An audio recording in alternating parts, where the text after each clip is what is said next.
اللهم صل على سيدنا محمد وعلى آل سيدنا محمد. أعوذ بالله من الشيطان الرجيم. بسم الله الرحمن الرحيم. الحمد لله رب العالمين، والصلاة والسلام على سيد المرسلين وعلى آله وصحبه أجمعين.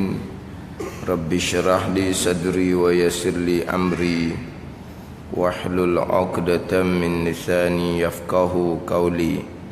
سبحانك لا علم لنا إلا ما علمتنا إنك أنت العليم الحكيم. ولا حول ولا قوة إلا بالله العلي العظيم. Kitab Fatih Faridah, muka surat 6, bayang keempat daripada bawah. Qala al-muallif rahimahullahu ta'ala wa nafa'ana bi'ulumihi amin. 6.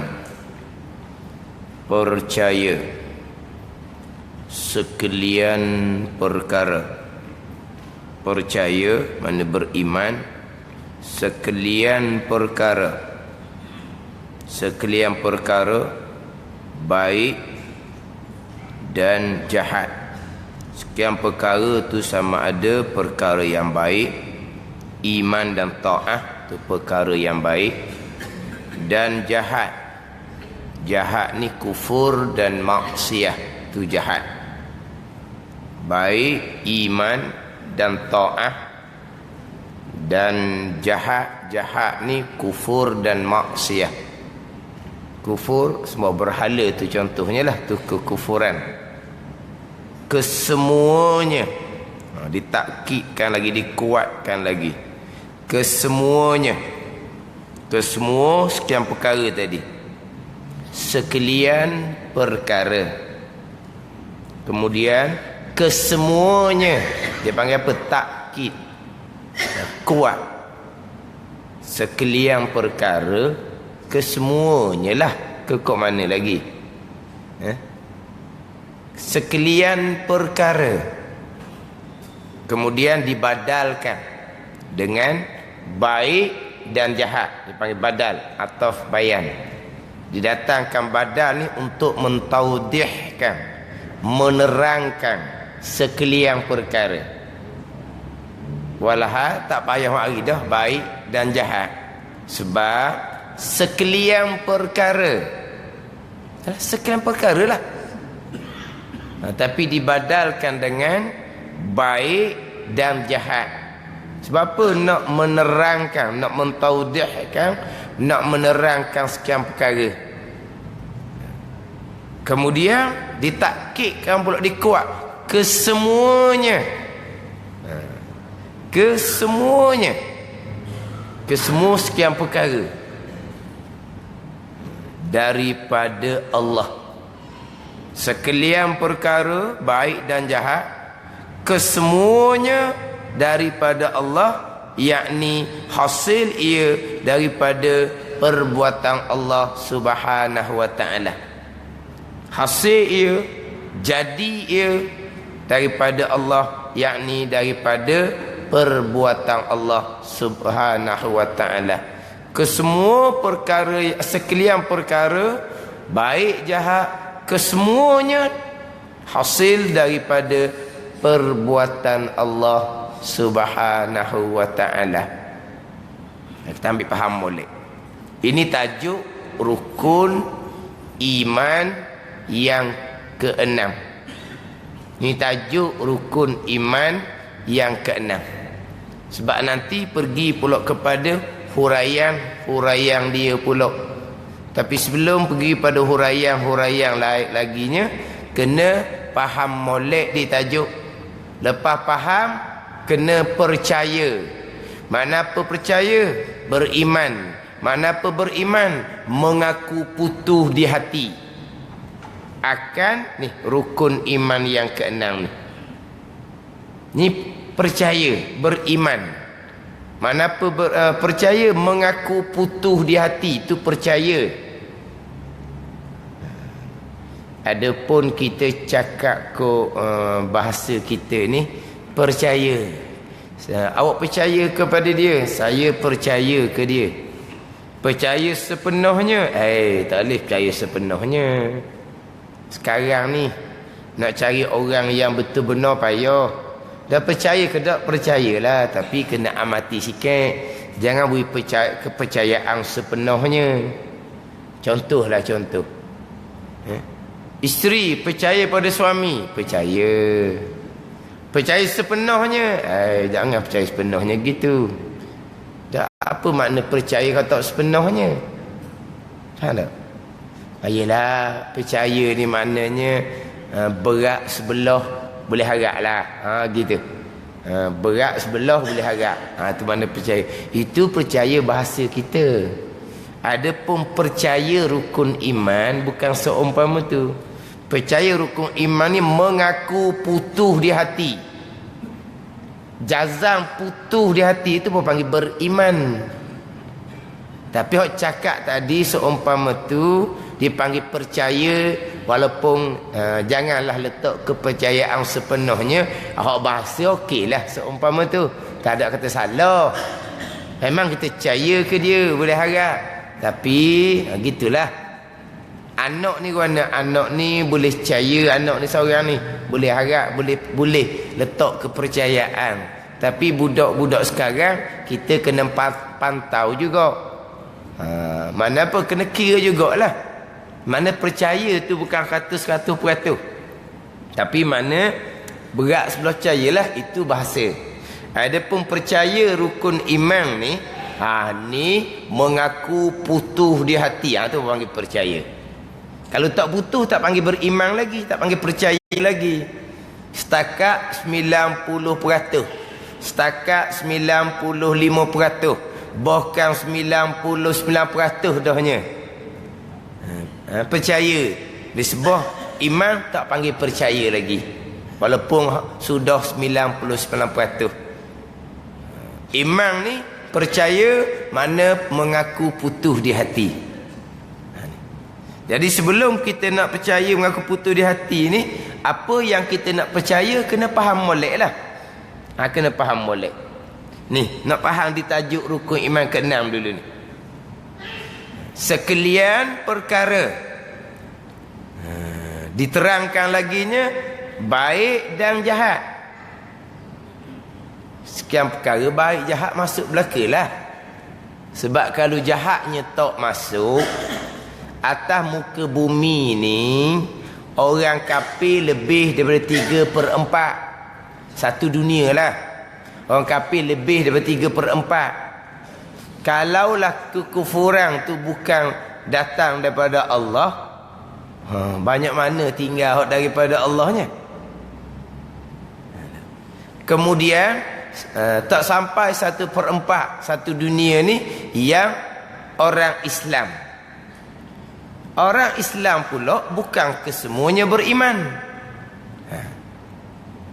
Ada orang Islam yang tidak beriman. Hak Islam tidak beriman perkara jahat. Kalau bukan daripada Allah, keluar dah. Kemudian yang beriman pula ada yang soleh, ada yang tidak soleh. Yang tidak soleh pula keluar daripada perbuatan Allah. Yang soleh pula bukan kata taat sembahyang masa, ada ketika-ketika terlanggar. Itu pun bukan daripada Allah. Jadi cemok mana daripada Allah? Kalau jahat tak masuk, datang daripada Allah. Cemok mana? Tak ada lah. Berapa persen je barangkali. Tapi tak ni, sekalian perkara, baik dan jahat, kesemuanya Allah. Kalau dak lagi tak tahulah. Sekalian perkara dibadalkan dengan baik dan jahat sebagai taudih, sebagai nak menerangkan. Lalu tu ditakkidkan lagi kesemuanya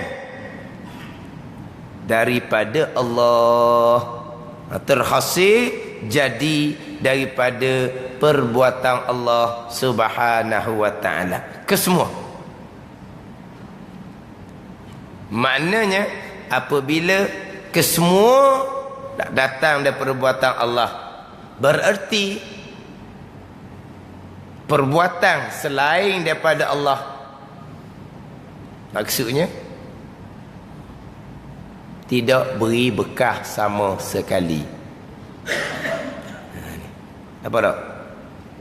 Kesemua perkara, sekalian perkara, kesemuanya hasil jadi daripada perbuatan Allah Subhanahu wa taala. Bila kesemua yang berlaku perbuatan Allah, bererti perbuatan selain daripada perbuatan Allah tidak berkah sama sekali. Kan? Selarah tak tu? Selarah tak? Kesemua perbuatan Allah, perbuatan makhluk berkah juga. Itu selarah tak seumpama tu? Selarah. Kesemua perbuatan Allah, tapi makhluk pun memberi bekah. Jueng tak tu? Ada lah. Ke mana? Kesemua perbuatan Allah, perbuatan makhluk ia bekah juga. Dan kalau semua perbuatan Allah, hak makhluk ia bekah tu apa dia? Apa perkara yang makhluk ia bekah? Kalau kesemuanya perbuatan Allah.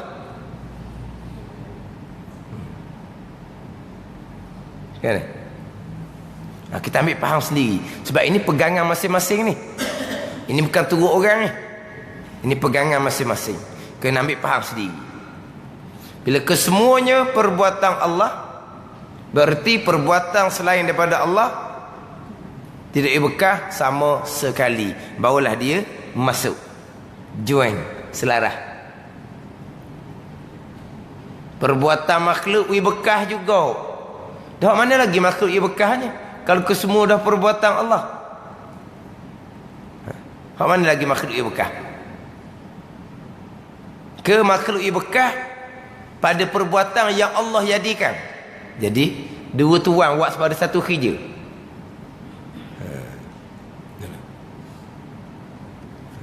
Ini keesaan pada perbuatan. Kita nak cerita bab keesaan, kita duk ngaji ilmu tauhid, ilmu mengesakan Allah Subhanahu wa taala.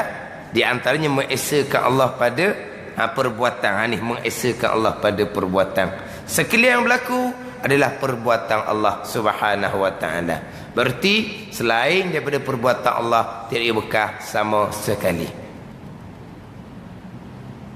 Ni hak sebenar-benarnya.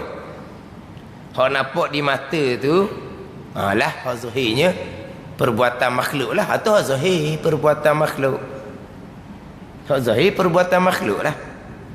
Bergerak kita buat, diam kita buat, bangun duduk kita buat, itu zahir. Kita buka mata terang kerana ada cermin mata, kerana ada cahaya lampu. Mata pun makhluk, cermin mata pun makhluk, cahaya lampu pun makhluk, terang, nampak kerana makhluk, itu pada zahirnya. Tapi hakiki sebenar-benarnya sekalian yang berlaku itu adalah perbuatan Allah Subhanahu wa taala. Hening ni insya-Allah lah saya ambil pada satu tajuk kepada satu tajuk. Tapi kena amati molek. Ini rukun iman sini. Tak lulus sini, tak lulus lah. Tak lulus sini, tak lulus. Kemudian pembicaraan rukun iman yang banyaknya keluar golongan-golongan yang terpesong yang dikenali dengan nama Mu'tazilah adalah di rukun iman yang keenam. Beriman dengan malaikah. Orang Islam tak ada lah kata malaikah cerita tahyul, tidak ada. Semua akan percaya ada malaikah, walaupun malaikah gaib sekalipun tidak boleh dibuktikan kewujudan malaikah dengan ilmu dunia lah. Ilmu sains ke boleh buktikan kewujudan malaikah. Kewujudan ini rakik dan atik boleh buktikan kewujudan rakik dan atik ke mana? Ke pernah berasa selisih gesek kat sebelah kiri kanan? Pernah berasa? Pernah berasa tak?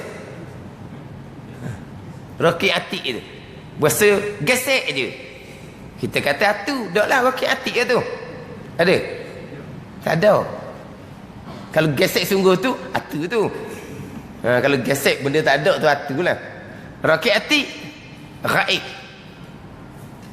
Tapi walaupun gaib, yang mana kalau kita nak fikir kau akal dengan malaikat makhluk yang paling besar. Malaikat makhluk yang paling besar. Jibril ada 600 sayap rupa asal. Satu sayap penuh langit bumi dah. Tapi walaupun benda tu gaib, kalau kita nak buktikan secara mata kasar tak dapat dibuktikan. Tidak ada orang Islam yang menafikan kewujudan malaikat. Itu bab rukun iman.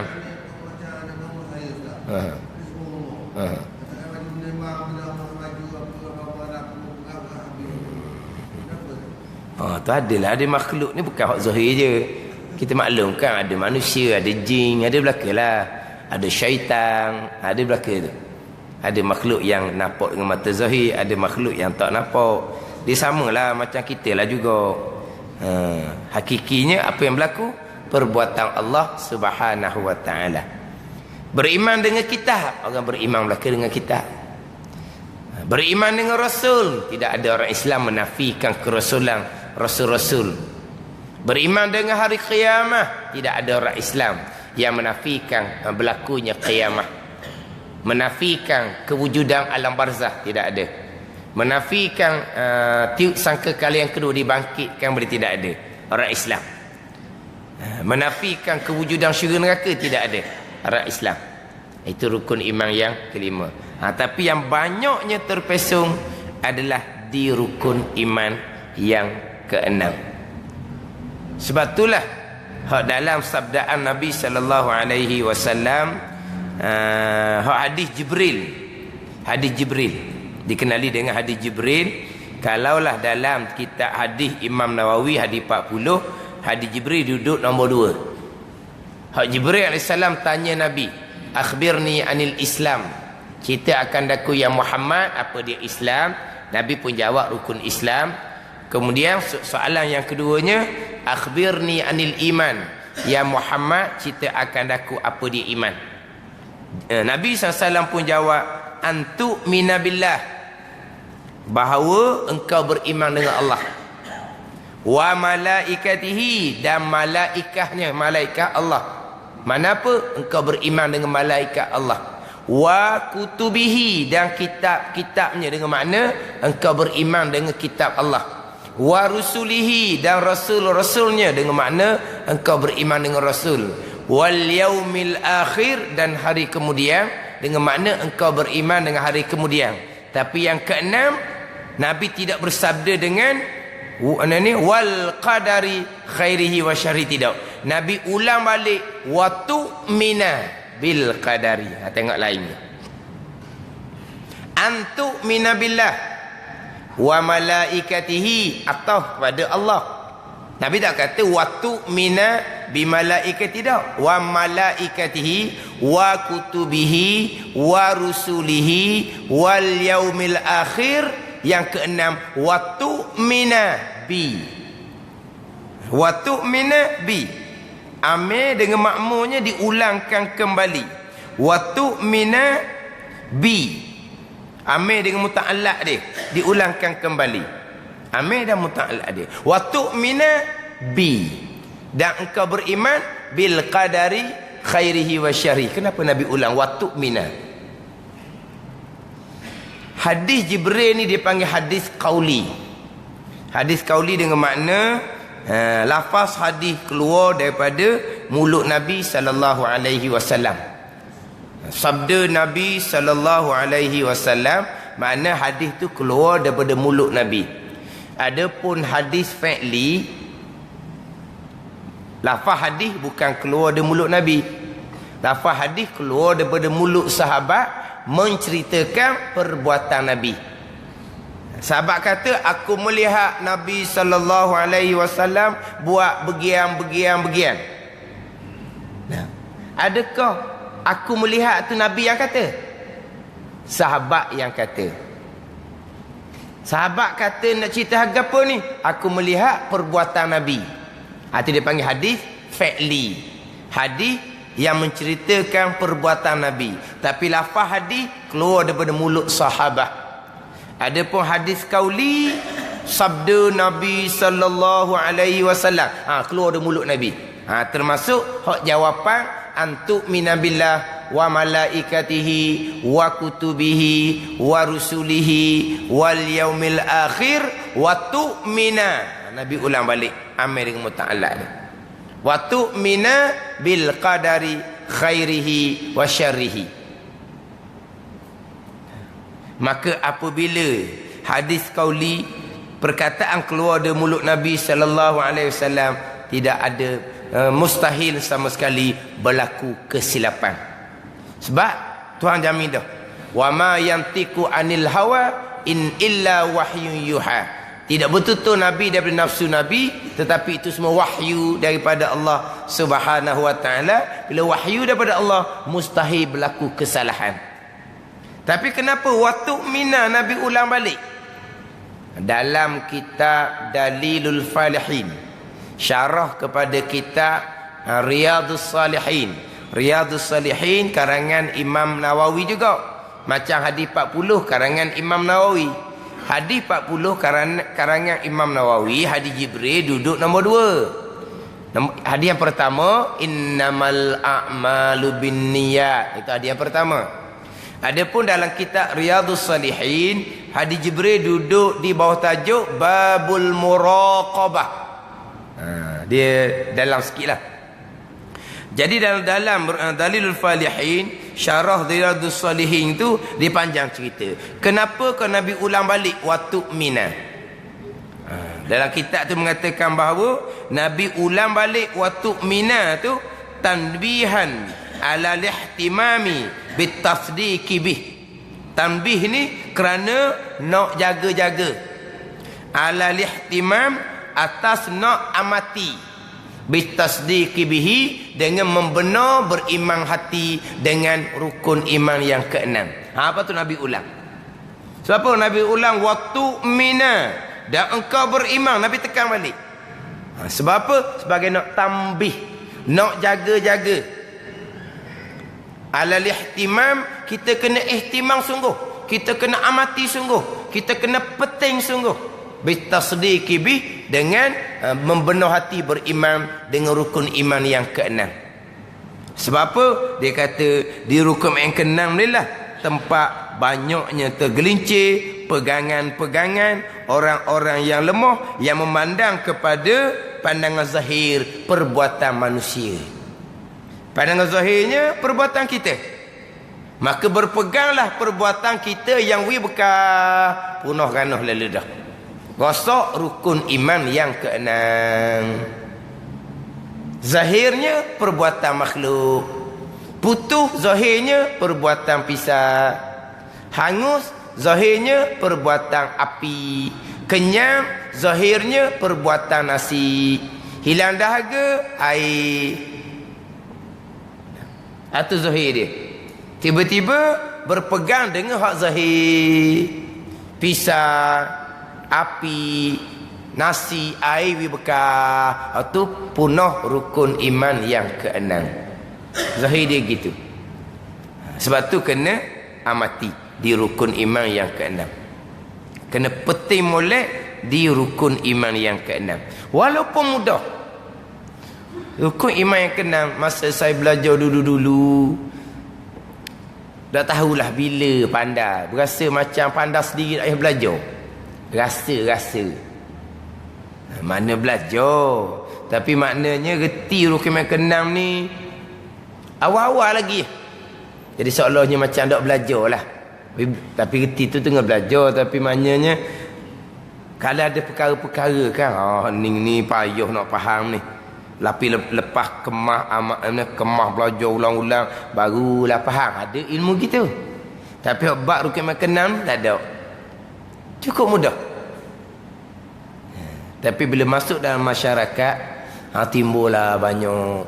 Saya mengajar belah-belah tahun dah. Sampai sekarang dalam bab rukun iman yang keenam tu, saya tetap akan ulang-ulang. Jumpa pelbagai akidah-akidah yang terpesong di kalangan orang-orang yang orang-orang comel-comel dah. Saya tak mengajar di tempat-tempat wakaf apa dah. Mengajar di masjid surau yang kita kata hak makmur dah. Gi tu hak makmur dah. Bukan kita yang makmurkan, bukan. Gi tu tempat orang madah. Mana hak belajar tu orang yang orang yang agama dah. Tapi pergi pada persoalan rukun iman yang keenam, macam-macam timbul hak pegangan yang terpesong di rukun iman ni. Rukun terpesong di sini tak ada benda daulah kitanya. Wa ima semayang, wa ima puasa, wa ima zakat, haji, apa-apa kebaikan, mengaji Quran, berzikir, sedekah jariah, taat kepada mak ayah, taat kepada suami, semuanya kosong, tidak ada pahala. Bahkan kalau terpesong rukun iman yang keenam sampai tahap berpegang seumpama tu kafir, berpegang seumpama tu solat puasa kena qada kembali. Pergi Mekah dah pun tak ada lagi, kena pergi Mekah semula. Kalau terpesong tu sampai tahap kafir.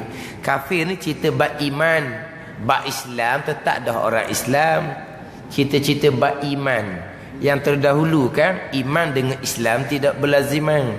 Kita cerita ni kalau kata kafir, kafir betul iman, imannya tidak sah walaupun zahirnya adalah sebagai orang Islam sekalipun.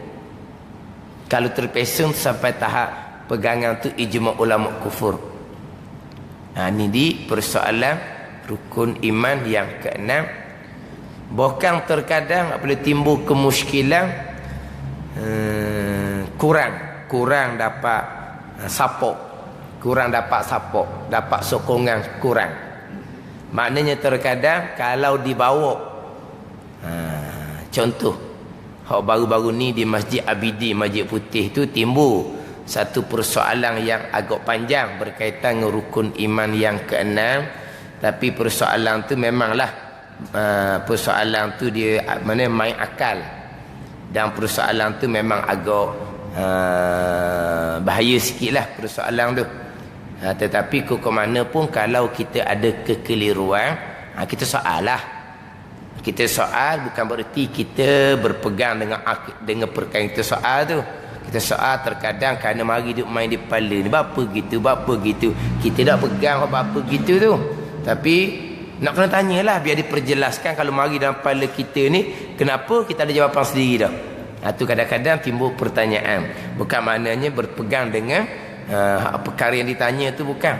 Itu atas masing-masing. Tapi apabila soalan yang sama dikemukakan juga kepada orang-orang yang sepatutnya boleh memperjelaskan, tidak ada penjelasan. A pun tidak, B pun tidak, ya pun tidak, tidak pun tidak. Tak kata apa? Tak kata apa? Hanya soalannya bab rukun iman yang keenam. Bukan soal benda payah-payah. Cuma macam mana nak jawab, sebab pertanyaan tu lebih kepada akalan. Akal. Dia fikir kau tu. Dia bukan kira pada nakal Quran dan hadis Nabi sallallahu alaihi wasallam. Dia kira pada logik. Kira pada logik. Ini kita perkara gaib ni. Rukun iman keenam perkara gaib. Nak pakai logik kok mana? Segala-gala perbuatan Allah boleh buktikan secara saintifik, boleh buktikan. Kita ambil pisau, kita pun iri, putus tu boleh buktikan. Allah yang putuskan, bukan pisau. Boleh buktikan. Kita pun ambil pisau, kita teh je, kita bubuh je, putus tak? Dah putus. Kita pun tekan, tengok tu, baru putus. Sekarang ni zahirnya pisau yang memutuskan. Dok, kenang segala-galanya perbuatan Allah, kesemuanya. Buktikan Allah yang putuskan. Buktikan Allah yang putuskan. Boleh buktikan? Jadi nak pakai akal tak boleh dalam perkara gaib. Macam tadilah kalau nak kira, buktikan kewujudan malaikat, boleh buktikan? Buktikan ada persoalan barzah, boleh buktikan? Orang mati, tanam bubuh kamera dalam tu. Tanam bubuh kamera dalam tu. Bukan kata tanam bubuh kamera. Hak mayat bubuh atas dalam cermin pun. Hak mayat pun dah cermin, hak macam markos. Ingat markos, hak Filipin tu. Kan mayat dah cermin kan? Mana dia tu? Tak ada apa, kena katok-katok, tak ada muka nakir. Hak dah cermin tu. Mana kira? Dia duduk alam barzah dah tu. Buktikan. Boleh buktikan? Itu semua perkara gaib. Nak buktikan macam mana? Faham tak? Jadi pertanyaan tu dia banyak main akal lah. Tapi ini sepatutnya orang-orang cerdik-cerdik, dia boleh juga ini menjelaskan mengikut hak akal tu boleh. Tapi tak ada support. Tak ada orang tolong pun. Mana kita kata kau terkias-kias seorang lah. Boleh jawab setara mana pun terkias-kias seorang. Hak rukun iman yang keenam ni.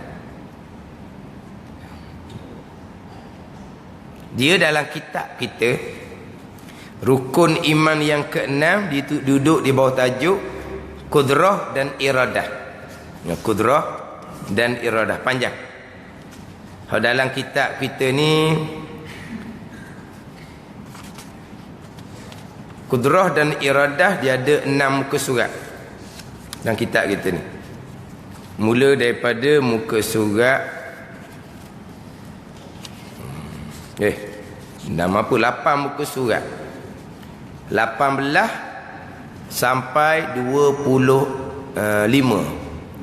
Maknanya 8 muka surat.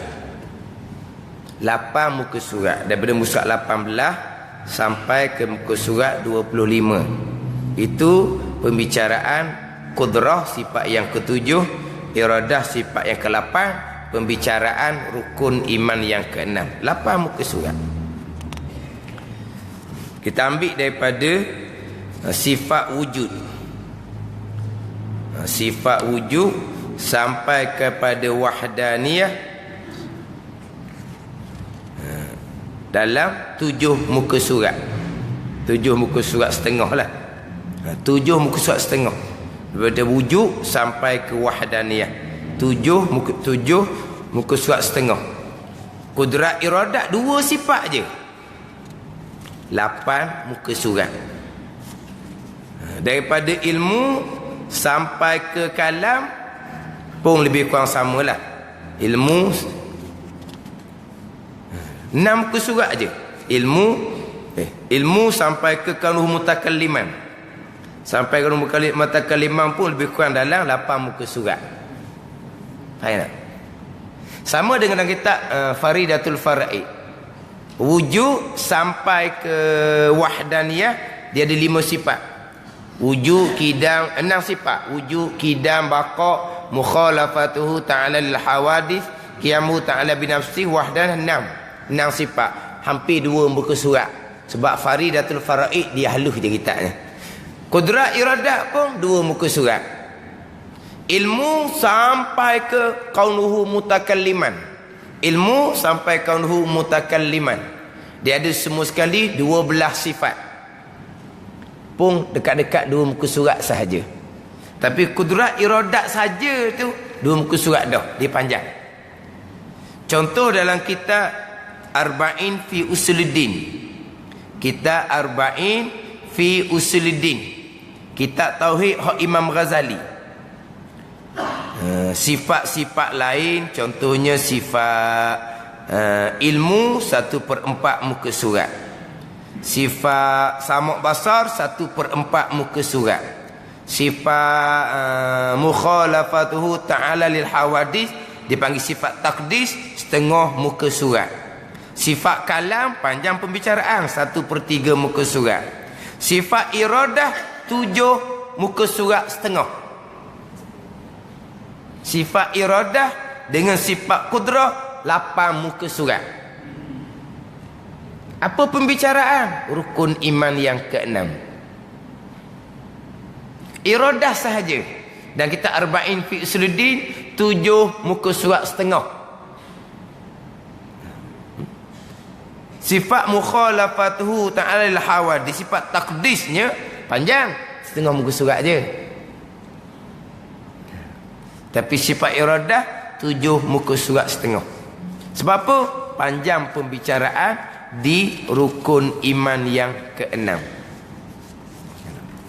Kemudian dalam kitab ni, dalam kitab Pati Paridah ni, siapa di mukhalafatuhu ta'ala al-hawadis, kita boleh cerita dah juga. Mukhalafatuhu ta'ala al-hawadis, bersalahan Allah dengan makhluk. Sama ada bersalahan pada zat, bersalahan pada sifat, bersalahan pada perbuatan.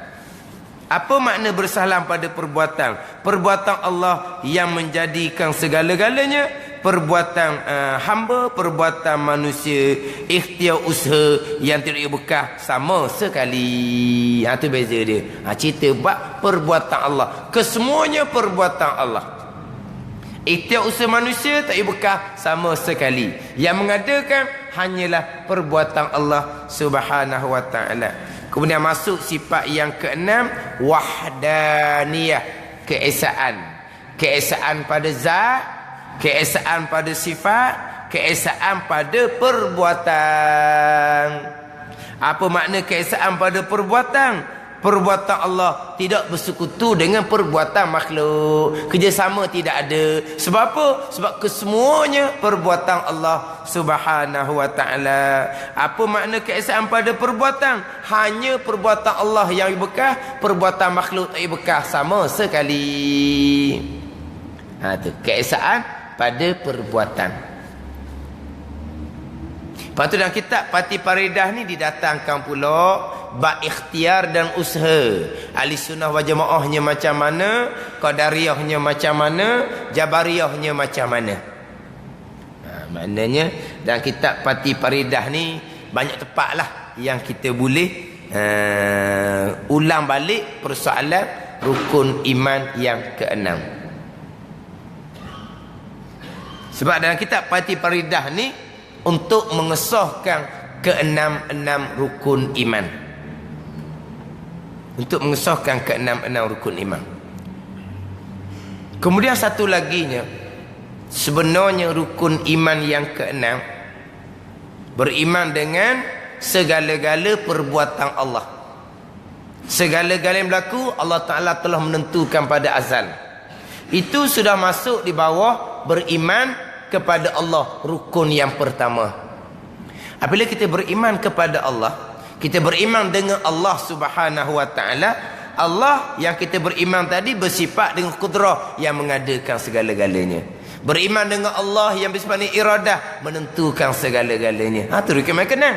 Beriman dengan Allah yang bersifat dengan ilmu, mengetahui segala-galanya. Beriman dengan Allah yang mendengar dan bersifat samak basar, mendengar dan melihat segala perkara yang ada. Itu rukun iman yang keenam. Termasuk beriman dengan Allah yang bersifat qudrah, mengadakan segala-gala. Beriman dengan Allah yang bersifat dengan iradah, yang menentukan segala-gala. Maknanya beriman dengan rukun iman yang keenam sudah masuk di bawah beriman dengan Allah Subhanahu wa ta'ala. Tapi Nabi bubuh nombor suku pula.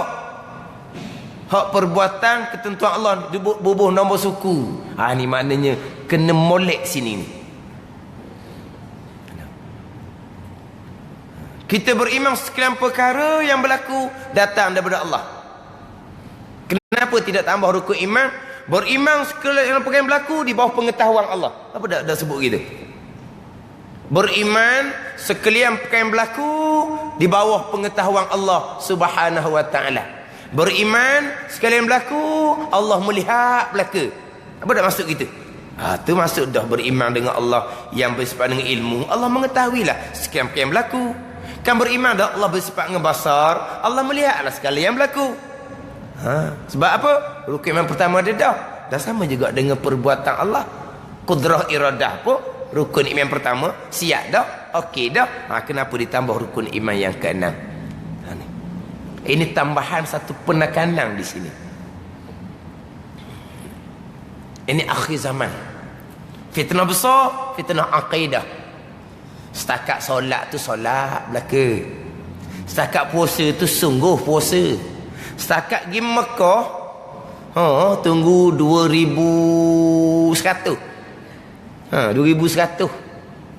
Daftar sekarang 2100 lebih. Sekarang ni 2018. Daftar sekarang bila boleh? 2100. Bukan kata dia, anak dia, bukan kata anak dia, cucu dia boleh kedok tahu kalau ikut tarikh tu. Ni daftar ni 2100. Kalau kira 1100 ada kata tak ada giang dia. Anak dia pun tak ada giang kalau nak pakai tarikh ayah dia daftar. Cucu orang kali sungguh nak pergi Mekah. Kan? Kalulah Saudi lah di Malaysia ni tak payah kota. Separuh Mekah atau Malaysia belaka.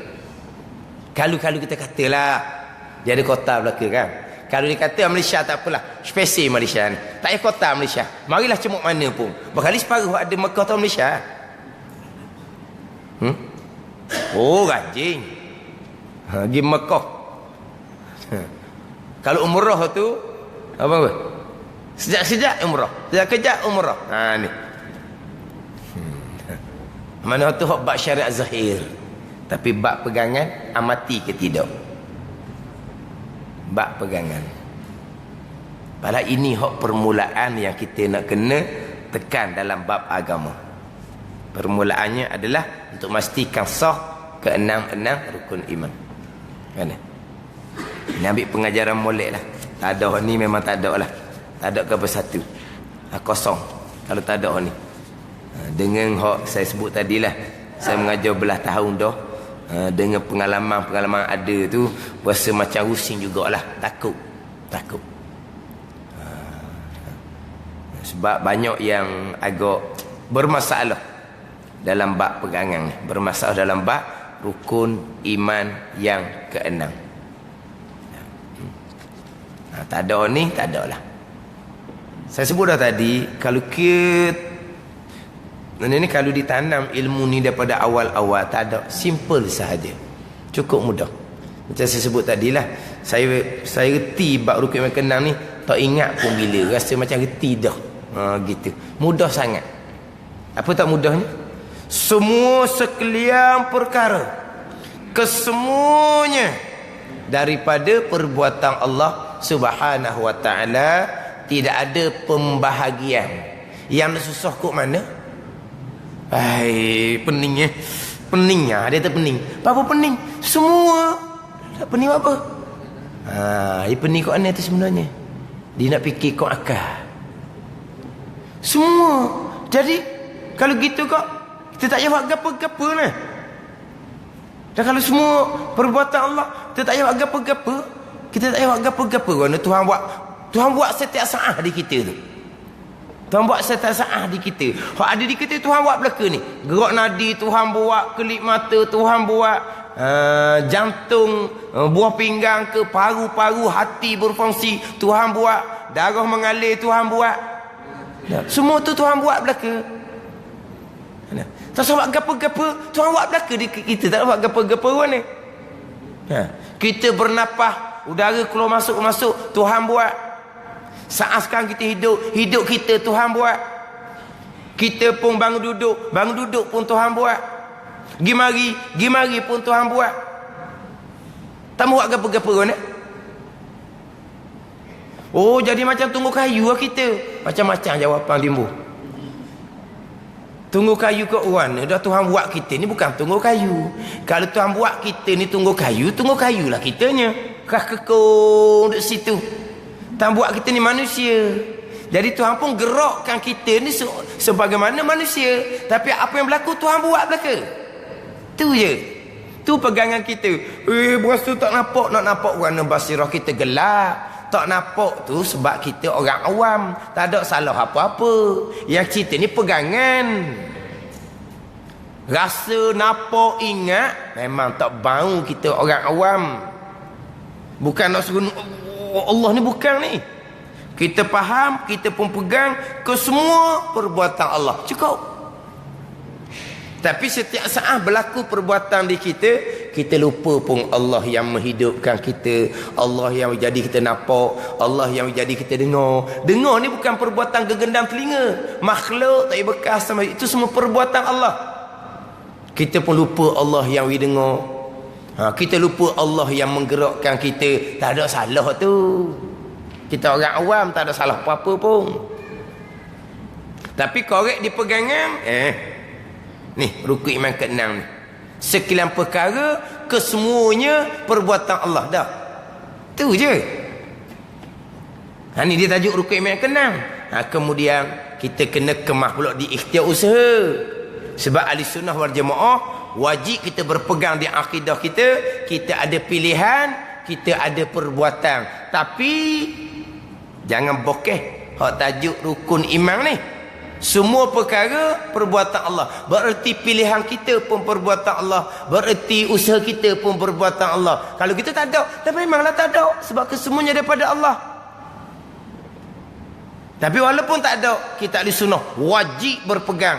Kita ada pilihan dan perbuatan. Kalau kita tidak berpegang di akidah, kita ada pilihan dan perbuatan.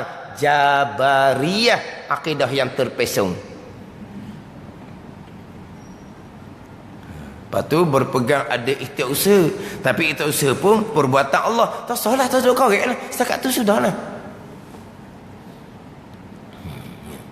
Tapi sebelum lagi pada ikhtiar usaha, tajuk ni, beriman sungguh ni. Kena percaya sungguh, kena mati sungguh. Sebab kalau tak mati, tak kejak, tak mutuh, tak panggil percaya. Tak ada lagi hukum iman ke-6 ni. Bila ada hukum iman ke-6 sekian perkara, kalau pergi pada ikhtiar usaha pun, ikhtiar usaha masuk dalam sekian perkara Allah juga. Ikhtiar usaha masuk dalam kesemua perkara Allah juga. Tapi kalau Allah juga ikhtiar usaha, kenapa kita berpegang? Kita diperintah seumpama tu, kita berpegang seumpama tu, tak sedar korek-korek perintah Allah Subhanahu wa taala. Gitu ya.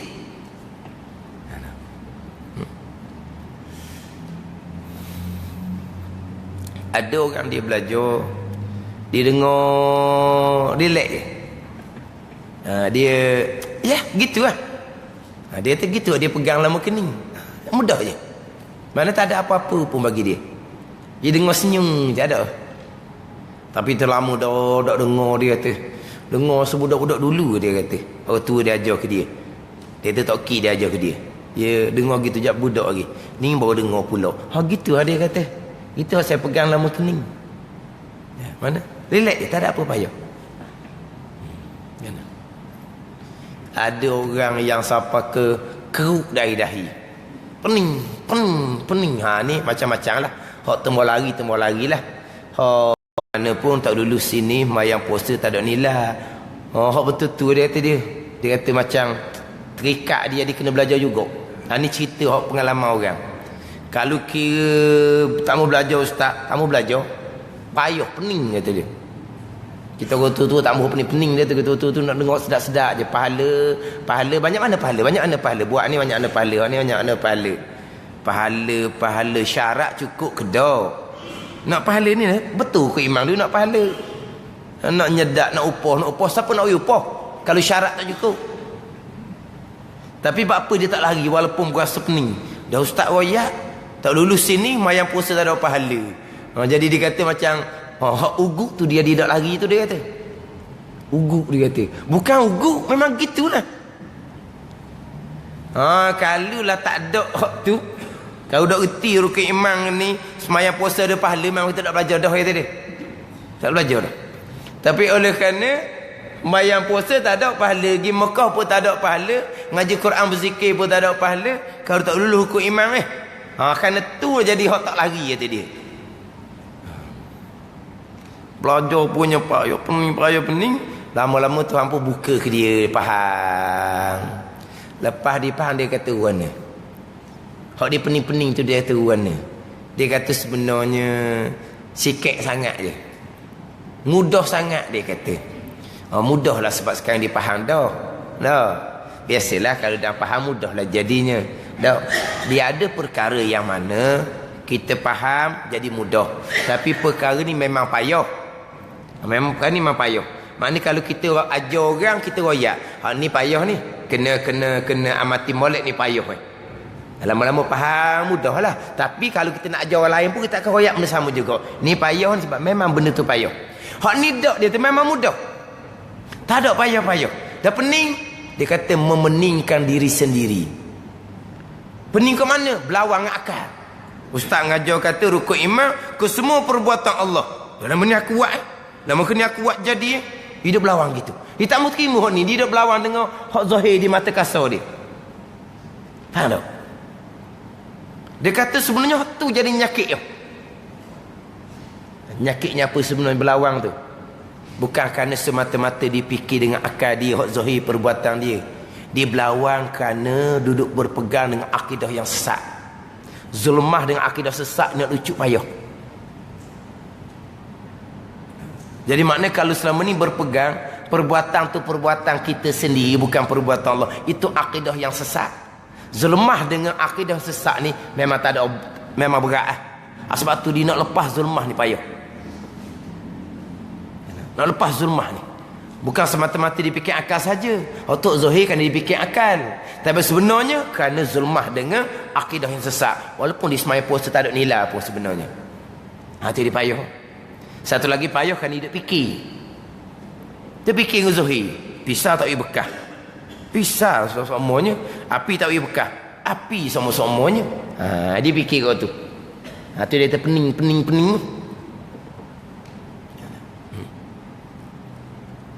Apa nak pening? Semua perkara, sekalian perkara, kesemuanya hasil ia daripada perbuatan Allah Subhanahu wa taala. Itu Tuhan. Tuhan mana kita baca dalam Fatihah tu?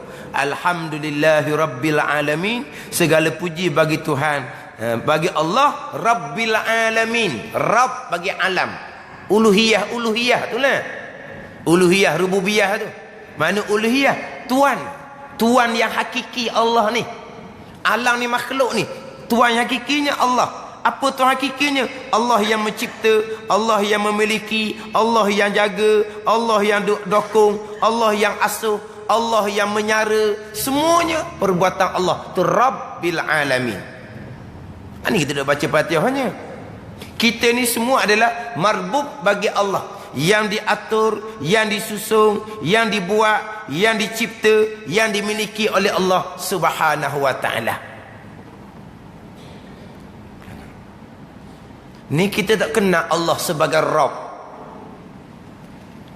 Jadi semabu pula siapa Rabb? Allah Rabb ke kita Rabb? Ni capu belaka lah ni. Sebab yang mencipta, yang menyusun, yang mengadakan adalah Rabb. Tiba-tiba kita berpegang, kita balas tu. Kita Rabb jugalah, tapi Rabb kecil sikit. Rabb Allah tu Rabb besar. Ni tak kenal diri, tak kenal Allah ni. Dan macam mana sembahyang puasa nak diterima oleh Allah Subhanahu wa taala? Tak kenal diri itu hamba yang lemah, yang tidak ada apa-apa. Walaupun kita wajib berpegang ada pilihan dan perbuatan, pilihan dan perbuatan pun hakikinya tidak ada apa-apa. Semua itu adalah perbuatan Allah Rabbil alamin. Nak kenal Tuhan. Itu kata permulaan agama nak kenal Tuhan ni.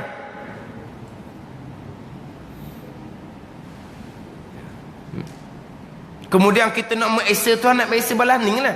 Kesemuanya perbuatan Allah Subhanahu wa ta'ala.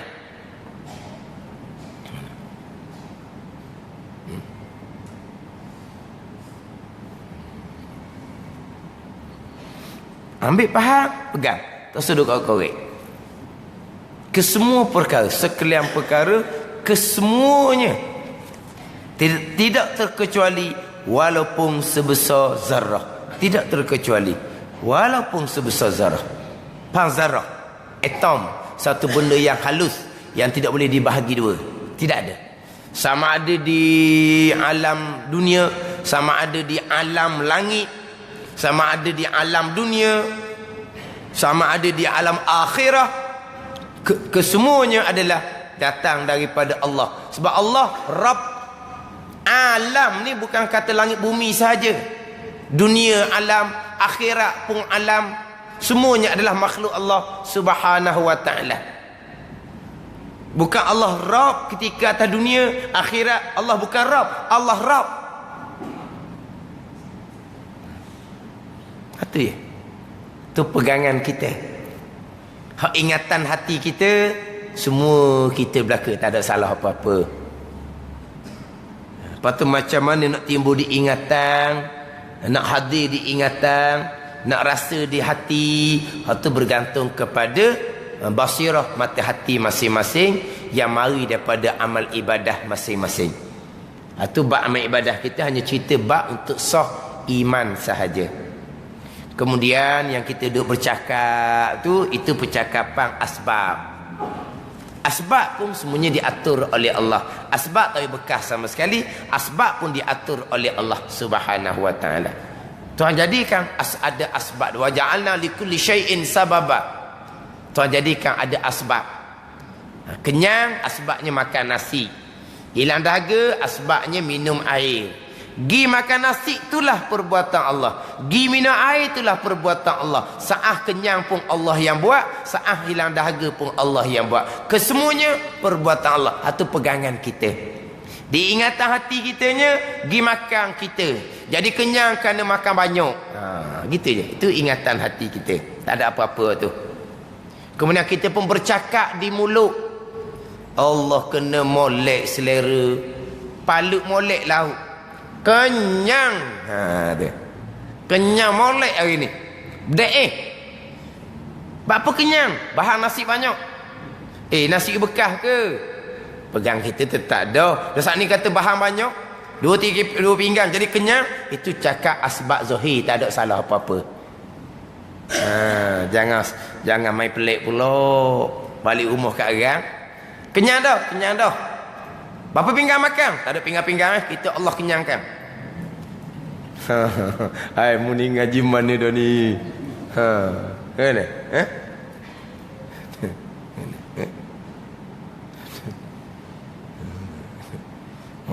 Pasang kipas, pasang ekong. Oh, sejuk molek. Allah buat sejuk. Bukan kipas, bukan ekong. Dah cakap gitulah. Tu cakap asbab. Tak ada salahnya. Panas pasang kau kipas. Pasang kau ekong. Pasang-pasang telajak ala kekuat. Allah kuatnya kipas. Kita orang tua tak tahan lama nak pecing lagi kuat dengan kipas ekong. Slow kau sikit. Kipas kuat, ekong kuat, sejuk. Tu. Cakap apa tu? Kipas. Tu cakap asbab, tak ada salah. Ingatan hati kita memang kipas, memang ekong, tak ada salah. Pegangan kita, ni tetap dah ada ni. Ni pacak dia di akidah. Lupa tak? Kita berpegang tak roki hati ada. Pegang. Ingat tak roki hati ada. Kalau ingat takkan mengupat. Roki hati ada ni. Kita ngupat no. Ada kita. Lupalah tu sedap nak ngupat. Lupa ada malaikat yang mencatat. Lupa kepada Allah yang mengetahui, yang melihat, yang mendengar. Sebab tu kita langgar hukum macam-macam tu. Tapi di akidah kita berpegang dah Allah melihat. Allah tak payah pegang-pegang tukar. Tadi mari ngokor. Pegang dia orang. No. Doktor cocok sejagung. Molek-molek ada. Balik pegang dah. Cukup sehari 2 hari ngokor semula. Gi cocok pula. Bahan puluh-puluh riyal, ratus riyal. Kita cakap mana? Makan ubat telan panadol, makan antibiotik kerana cocok sejarum. Itu apa panggil cakap asbab. Asbab zahir dipanggil percakapan adi, percakapan hukum adat saja. Itu tidak membabitkan akidah, tak ada salah tu. Pisau tajam molek, putus. Api kuat molek, hangus sekejap aja. Angin kuat sungguh, terbang habis bahan dia angin. Mari angin kuat, terbang habis. Atak-atak pun terbang. Kuat sungguh angin. Abang apa tu? Percakapan asbab. Pegang kita tetap dah makhluk tak bekah. Yang berlaku kesemuanya adalah hasil daripada perbuatan Allah Subhanahu wa taala. Itu je. Faham tak ni? Pegangan tidak timbul diingatan tu bab lain. Kemudian percakapan asbab. Ni kena royak lalu ni. Sebab di Terengganu kita dulu ada orang ajarnya cakap, mu cakap obat, kafir kamu. Kerana kamu bercakap obat, kamu berpegang obat, kafir kamu. Man kafara mu'minan faqad kafar. Sesiapa yang mengkafirkan mukmin, kafir itu balik dari diri dia sendiri. Tu dia cakap obat tu cakap asbab. Mesti dia pegang. Kita orang yang beriman. Kita orang yang mengesakan Allah. Macam mana kita orang yang beriman yang mengesah Allah berpegang obat yang bekah? Tak mungkinlah kita beriman dan mencakap asbab zahir. Tak jauh dia ajar salah, sesah ajar seumpama sampai peringkat mengkafirkan hanya percakapan asbab. Itu ngocak, mu cakap ni nasi dah, mu cakap ni obat dah, mu cakap ni pisah dah, kafir mu dibubuh Allah. Kata habis cerita tu, kita bercakap harian, cakap asbab lah. Ke mana? Saat ni main ngaji naik ke apa? Naik kereta. Oh, kereta boleh bawa kita? Kereta boleh bekah? Boleh kereta boleh bekah? Kereta lah bawa kitanya. Kereta pula minyak banyak. Kalau minyak tak ada, mapuh tengah jalan. Minyak boleh bekah ke? Ke mana?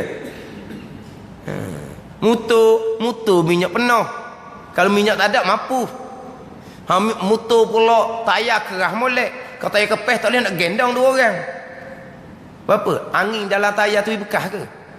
Kerah kepeh tayar tu angin buat ke?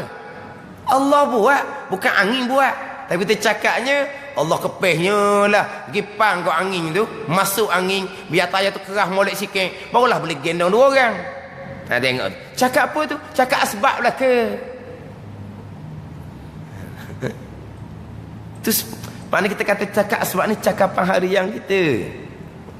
Pergi dapur masak cari pisah, lepas tu buka dapur gas ada lagi. Kalau gas tak ada tak keluar api. Kalau tak keluar api nak masak guana. Apa gas dia bekas? Kemudian kita pun buka api sebab gas ada. Api tu ke yang memanaskan? Jadi panas minyak dalam kuali tu api buat. Api lah tu kuatnya, api slow kau sikit. Bubuh dalam bubuh ikan dalam tu angin lah. Slow api. Minyak tu panas sebab apa? Sebab api lah. Lepas tu ikan kita goreng tu jadi masak sebab apa? Sebab minyak panas tu lah. Mana? Lepas tu siapa masa pun akak nak pegang, jangan nak pegang panas. Bukan api tu yang buat, Allah yang buat panas je. Tapi kenapa? Kita cakap asbab semua. Tak ada salah-salahnya. Lepas tu pelik kalau mengkafirkan cakap asbab ni, memang pelik sangat-sangat lah. Tapi di Terengganu kita ada bawakan seumpama kena amati molek. Ini cerita bab pegangan, bab percakapan asbab, bab ingatan tak timbul sebab kita orang awam, orang yang zulmah, dosa banyak kita ni. Barang dosa pun ada yang kita tahu dah, ada yang kita belum tahu lagi. Baru tahu kemudian, begitu dosa juga. Tengok. Lepas tu hak tahu tu tinggal ke dak? Ada tinggal, ada dak. Hak lepas-lepas dia bertaubat ke dak? Ada taubat, ada dak. Kata nak terang hati warna zulmah. Lepas tu hati kita lalai. Tak ada salah tu.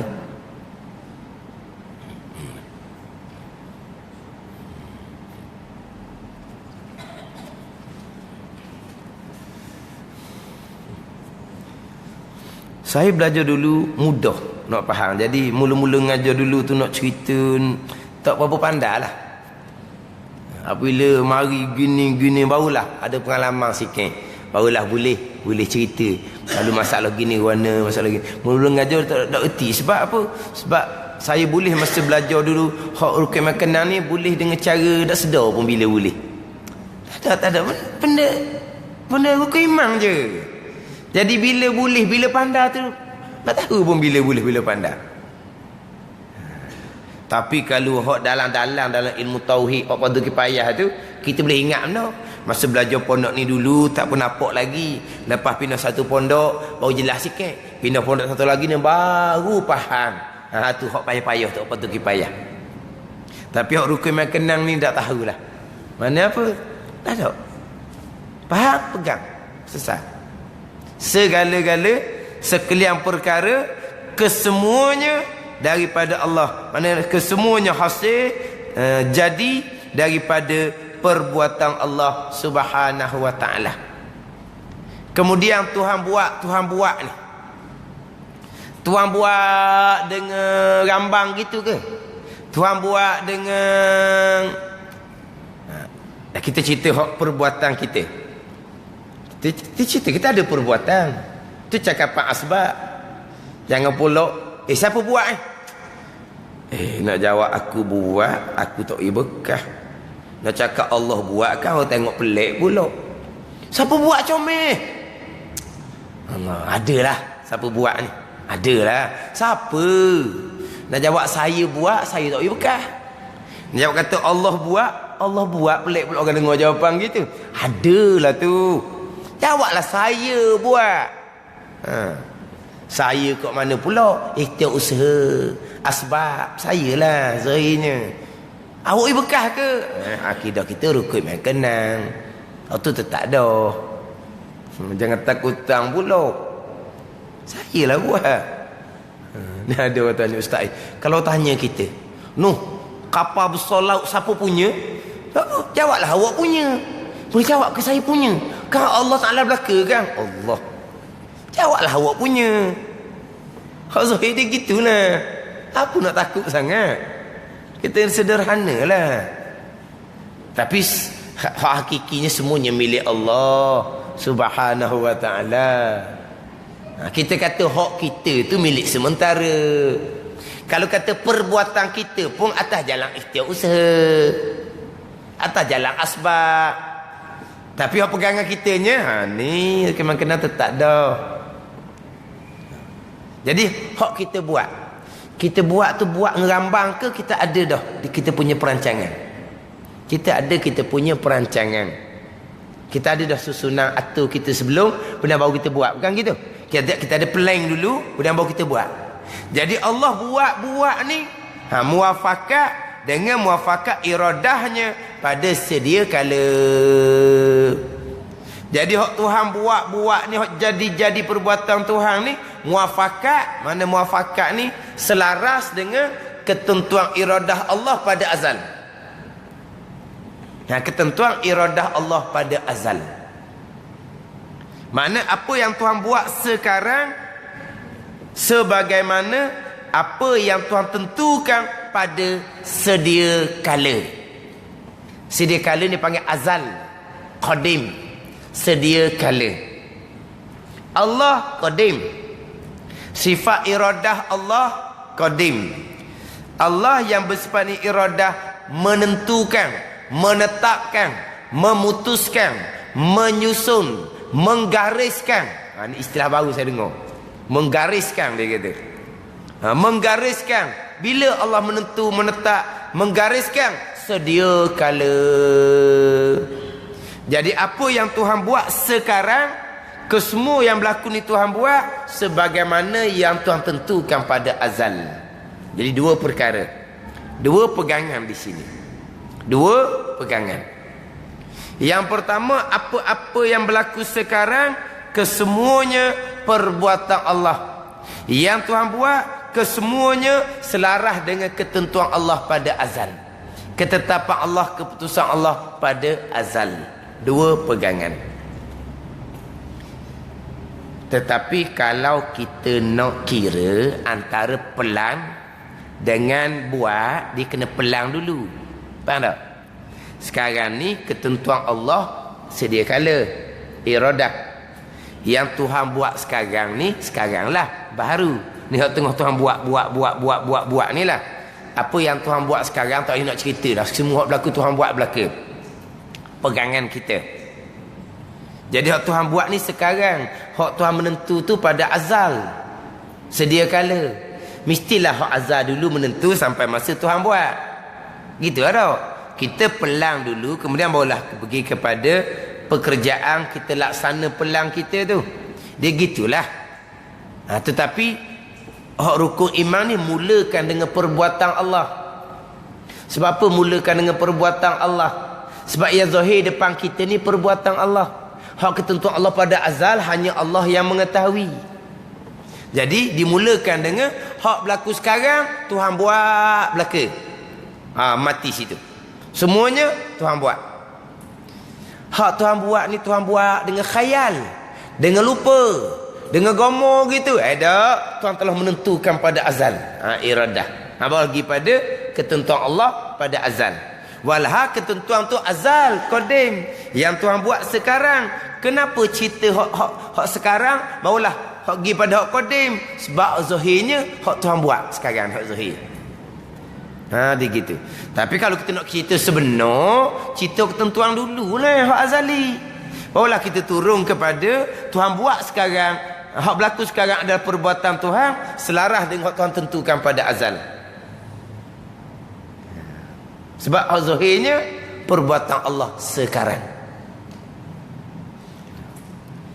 Kemudian apa yang Tuhan tentukan pada azal, naik selaginya muafakat dengan ilmu Allah. Percaya, beriman, mengaku putus di hati sekalian perkara baik dan jahat, kesemuanya terhasil jadi daripada perbuatan Allah dengan muafakat iradahnya, ketentuannya pada sedia kala. Yang Tuhan tentukan pada sedia kala pula muafakat dengan ilmu Allah yang mengetahui sedia kala. Dia kena pergi situ. Dia kena kemah tiga ni. Kemah Allah mengadakan sekalian perkara, kudrah, muafakat dengan ketentuan Allah pada azal, iradah, yang Tuhan tentukan pada azal, muafakat dengan ilmu Allah, muafakat dengan mengetahui Allah pada azal, pergi kepada ilmu. Sebab tu susunan sifat 20 lepas daripada wahdaniyah, keesaan pada perbuatan, dimula dengan kudrah, iradah, ilmu.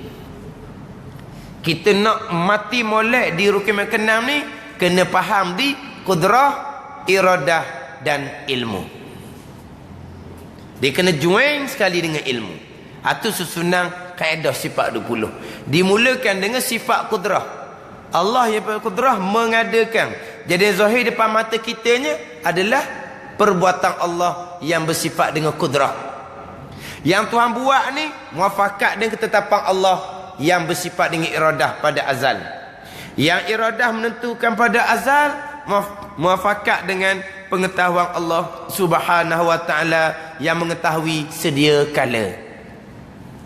Jadi kudrah, iradah kena pindah kepada ilmu.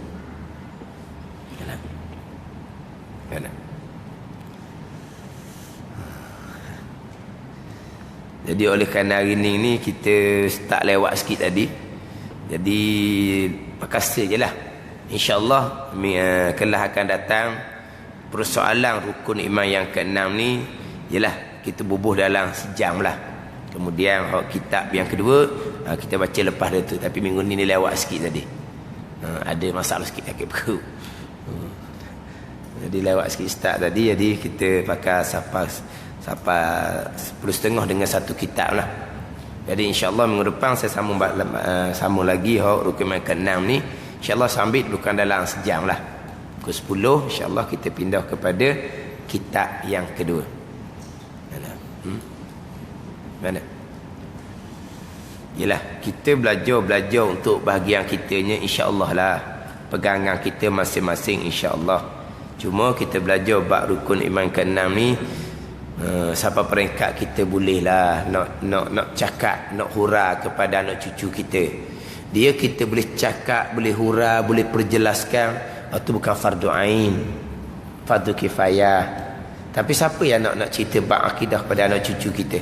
Melainkan kita lah, mak ayah, tok nenek yang kena cakap perkara seumpama ni. Sebab anak cucu kita tu bekalan kita. Anak cucu bekalan kita.